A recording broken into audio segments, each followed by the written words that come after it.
तुमच्या जाहिरातीसाठी एक संधी मोठ्या प्रेक्षकांपर्यंत पोहोचवा। व्यवसाय असो किंवा इव्हेंट, विकासनामा सोबत जाहिरात करा। स्क्रीनवरील नंबरवर आजच संपर्क करा। विकासनामा, तुमचा आवाज, तुमची जाहिरात। तसंच विकासनामाला सबस्क्राइब करा आणि अपडेटेड रहा। नमस्कार, मी विकास मिरगणे। विकासनामा डिजिटल प्लॅटफॉर्म मध्ये आपलं सर्वांचं स्वागत आहे। स्वीकृत नगरसेवकासाठी अखेर एका प्राध्यापकाला सामाजिक वर्कर, सामाजिक सोशल मीडियामध्ये सक्रिय असणारे आणि कर्जतच्या बाजारपेठेमध्ये ज्यांची ओळख आहे असे व्यक्तिमत्व आपण जाणून घेण्याचा प्रयत्न करतो। ज्यांना रक्तदाते म्हणून ज्यांची ओळख आहे आणि एक फोनवर रुग्ण असेल किंवा सामाजिक बांधिलकी जपणारे राजाभाऊ कोठारे, आज आपण त्यांचं व्यक्तिमत्व जाणून घेण्याचा प्रयत्न करणार आहोत। सर हे प्राध्यापक म्हणून काम राहिले, पूर्णपणे त्यांच्या क्लासेस चालतात आणि राजाभाऊ कोठारे असं नाव म्हटलं की बाजारपेठ कर्जत शहर म्हणून त्यांची ओळख आहे। खरं तर अकाउंट क्षेत्रामध्ये त्यांचा अभ्यास दांडगा आहे आणि अशाच व्यक्तिमत्वाने परिवर्तन विकास आघाडीने राजाभाऊ कोठारे, जे रक्तदाते म्हणून ज्यांची ओळख आहे रायगड जिल्ह्यामध्ये, राज्यामध्ये, अशा व्यक्तिमत्वांना परिवर्तन विकास आघाडीने हेरलं। अखेर त्यांची इच्छा जी आहे, त्यांच्या कार्यकर्त्यांची, त्यांची इच्छा नव्हती म्हणजे, पण त्यांच्या कार्यकर्ते आजूबाजूला होते की सरांना तिकीट मिळालं पाहिजे, सर उभे राहिले पाहिजे, कारण याच भूमिकेमध्ये त्यांचे असलेले आज आपण जाणून घेतोय। सर स्वागत आहे विकासनामामध्ये। खरं तर अनेक दिवसापासून तुम्ही त्या राष्ट्रवादीमध्ये पाहिलं, आम्ही या राष्ट्रवादीमध्ये पाहिलं, अखेर स्वीकृत नगरसेवक जे आहे तुम्हाला मिळाले, पहिली प्रतिक्रिया काय? कर्जत परिवर्तन विकास आघाडीचे प्रमुख आमचे नेते श्री सुधाकर भाऊ घारे आणि नितीन दादा सावंत या दोघांच्या सहकार्याने मला आज हे स्वीकृत नगरसेवक पद मिळाले आहे। त्याबद्दल मी त्या दोघांचाही आणि कर्जत परिवर्तन विकास आघाडीच्या सर्व पदाधिकारी, कार्यकर्ते, सर्व पत्रकार बंधू, माझे सर्व हितचिंतक मित्र, सर्व व्यापारी बंधू यांचं मी मनापासून अभिनंदन करतो की या सगळ्यांच्या प्रयत्नाने आणि सगळ्यांच्या सदिच्छेने आज मला हे स्वीकृत नगरसेवक पद मिळालेलं आहे।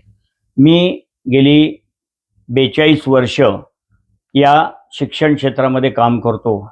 आजपर्यंत कर्जत तालुक्यामध्ये सुमारे 18,000च्या वर मुलांना मी या ज्ञानदानाचं काम केलं आहे।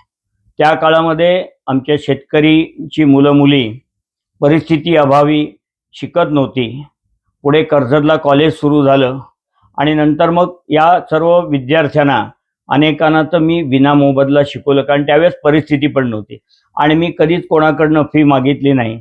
माझं फक्त एक फलकावर लिहिलं जायचं की आपली फी आणून द्यावी, ज्यांनी दिले ते घेतली, नाही मी कधी रेकॉर्ड पण ठेवला नाही। पण आज त्या विद्यार्थ्यांच्या सगळ्यांच्या आशीर्वादाने आणि तमाम कर्जतकर, कर्जत खालापूर तालुक्यातले सर्व माझे विद्यार्थी, व्यापारी बंधू यांच्या सहकार्याने आज मला हे स्वीकृत पद मिळालेलं आहे। मी जे काम केलंय, शैक्षणिक क्षेत्र असतो, सामाजिक क्षेत्र असतो, धार्मिक क्षेत्र आणि रक्तदानासारखं हे पवित्र कार्य मी गेले 1989 पासून आज जवळजवळ सुमारे 37 वर्ष झाली या क्षेत्रामध्ये मी काम करतो। जेव्हा जेव्हा गरजूंना रक्त लागेल तेव्हा मी काही लोकांना तर मोफत व काही वेळेस कमी अल्प दरामध्ये मी त्यांना रक्त उपलब्ध करून देण्याचं काम करतो। खरं तर सर, व्यापारी एकत्र आले, राजाभाऊ कोठारेंकडे थेट शिफारस करायला आले, तुम्ही नाही म्हटले पण जे व्यापारी मार्केटमध्ये त्यांनी शिफारस केली आणि अखेर तुम्हाला संधी मिळाली। ही तर गोष्ट 100% नाकारता येणार नाही की या व्यापारी बंधूंनी माझं काम जवळून बघितलंय। माझं पण पूर्वी एक छोटंसं दुकान होतं। 52 वर्षापूर्वी माझ्या वडिलांचं निधन झालं, त्यानंतर मी दुकानात बसायचो। मोठ्या भावाने आणि आईने मला आर्थिक परिस्थिती बेताची असताना BCom पर्यंत शिकवलं आणि त्यानंतर माझ्या 1989 साली मी जेव्हा पहिलं रक्तदान घेतलं तेव्हा 207 रक्तबाटल्या गोळा झाल्या। तेव्हापासून मी ठरवलं की आपण या रक्तदान क्षेत्रामध्ये आणि शिक्षण क्षेत्रामध्ये काम करायचं। मी गरिबीतून शिकलेलो असल्यामुळे मला शिक्षणासाठी काय खत्ता खाव्या लागतात ह्याचा अनुभव होता, म्हणून मी बोललो आपल्या तालुक्यातल्या गोरगरीब जनतेचं, मग ते आदिवासींची मुलं असो, शेतकऱ्यांची मुलं मुली असो, या सगळ्यांना आपण नाही दिलं तर मोफतमध्ये शिकवायचं, विनामोबदला शिकवायचं आणि ह्या सगळ्या कामांचा, कारण व्यापारी क्षेत्रामध्ये पण अनेक वेळा अनेक लोकांना ब्लड लागलं तेव्हा आपण उपलब्ध करून दिलं, आजही उपलब्ध करून देतो। आदिवासी ज्याची परिस्थिती नसेल त्यांनाही आपण विनामोबदला रक्त उपलब्ध करून देण्याचा आपला प्रयत्न असतो, देतो, आजही देतो। कालही मला एकाचा फोन आला आणि त्याला रक्त पाहिजे होतं। काल मी त्यांना खोपोलीतून 2 बॉटल अवेलेबल करून दिल्या. आणि हा रक्तदानाचं काम, जसं माझं रक्तदानाचं काम आहे तसं शिक्षण क्षेत्रामध्ये ह्याच्यापेक्षा काम आहे. म्हणून आता सध्याचं माणसाच्या जीवनामध्ये रक्तदान हे श्रेष्ठ दान ठरलंय. ह्याचं कारण का, तर रक्त हे कुठे विकत मिळत नाही. मानवरूपी शरीरात प्रत्येकाच्या शरीरामध्ये रक्त तयार होत असतं आणि हे रक्त जरी आपण रक्तपेढीतून विकत आणलं तरी कोणीतरी महान व्यक्तीने ते रक्तदान केलेलं असतं, म्हणून ते रक्त मिळतं. आणि म्हणून आजपर्यंत मला अनेक पुरस्कार प्राप्त झाले, परंतु हा पुरस्कार राजाभाऊ कोठारींचा नसून हा आमच्या कर्जत खालापूर तालुक्याच्या सर्व रक्तदाते, सर्व हितचिंतक, सर्व संयोजक, ज्यांनी ज्यांनी रक्तदान शिबिरं दिली, या सगळ्यांचा आहे. फक्त मी त्यांचा प्रतिनिधी म्हणून स्वीकारलाय. सर, खरं तर तुम्ही आता नगरसेवक झाले, बाजारपेठेमध्ये भेटल्या, शहरीकरण खूप मोठ्या प्रमाणात झपाट्याने वाढतंय, ट्रॅफिक आहे किंवा गाडी जात नाहीयेत, काही मोठ्या प्रमाणात टपरेवाले पुढे आलेले आहेत, काही जे भाजीवाला विकतायत ते रस्त्याच्या समोर आले. अशा मार्ग काढत काढत आपल्याला प्रवास करावा लागतो ट्रेन प्लॅटफॉर्म पर्यंत. मग अशा वेळेला एक नगरपालिकेत तुम्ही अनुभवी आहात, शिक्षण क्षेत्रामध्ये नावाजलेलं आहे, मग याच्यावर पर्याय काय? तिथे जाऊन तुम्ही काय बोलणार आहात का? काही इतरांसारखे गप्प बसणार आहात तुम्ही? तर 100% माझ्या डोक्यामध्ये 3 प्रमुख विषय आहेत: ट्रॅफिक, घनकचरा आणि पाणी. कारण लाईट हे आपल्या नगरपालिकेच्या अखत्यारीत येत नाही, पण त्याच्यासाठी पण मी त्या संघर्ष समितीच्या माध्यमातून मी काम करतोय.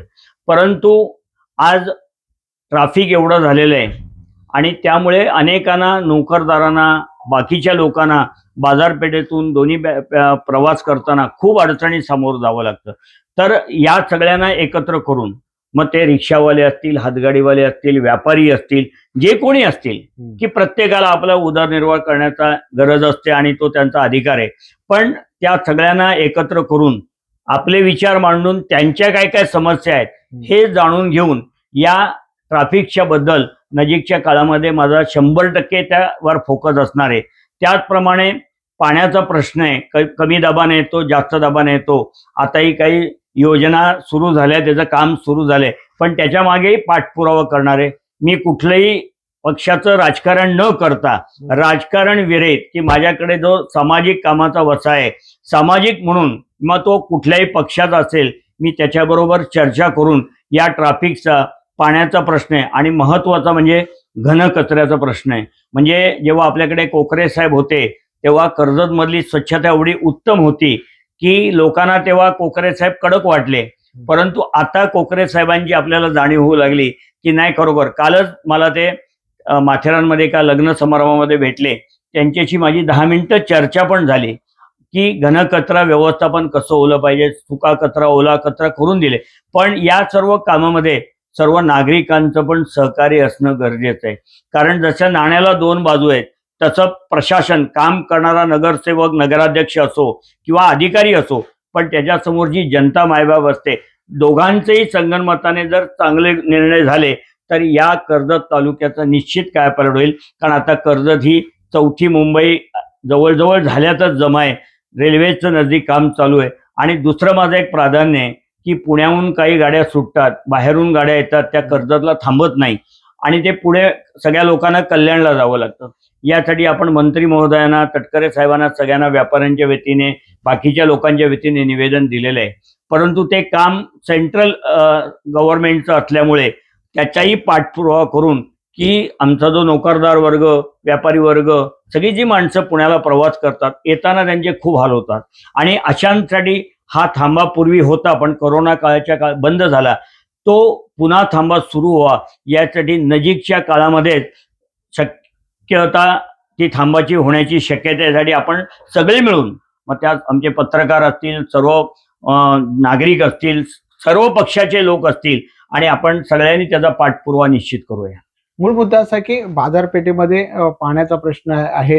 आता शिक्षणाचाही प्रश्न कशा पद्धतीने आगामी काळामध्ये समोर येताना दिसून येतोय? आता आरोग्य आणि शिक्षण या 2 महत्वाचे, की ग्रामीण एवढं मोठं रुग्णालय असून आज आपली अवस्था बिकट आहे.